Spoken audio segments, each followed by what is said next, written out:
Einmitt kosningabaráttan auðvitað í fullum gangi. Tölum aðeins hana, Ólafur Ragnar, þitt, ég held að segja leiðarstef í þínum málflutningi búin að vera óvissa.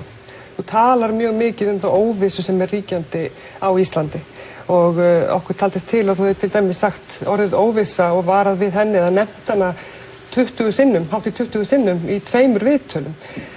Ertu að ala ótta? Nei, ég alls ekki að ala ótta, ég fullkomlega raunsær. Það hins vegar alveg rétt hjá þér að við höfum aldrei fyrr á Íslandi gengið til kosninga við þessar aðstæður.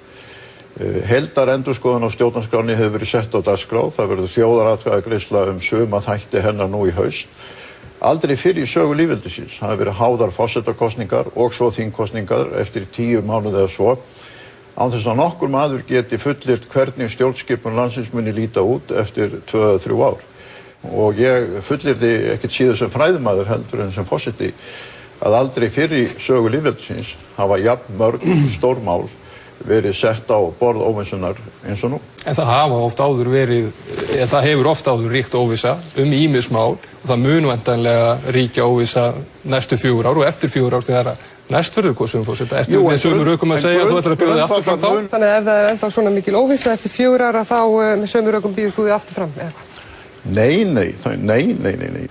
Er freistað þess að verða forseti? Ég hef sagt það mörgum sinnum í aðdraganda þessara kosninga, þetta mitt síðasta kjörtímabil. Nei, við kusum Ólaf eins og vantir framsóknarmenn.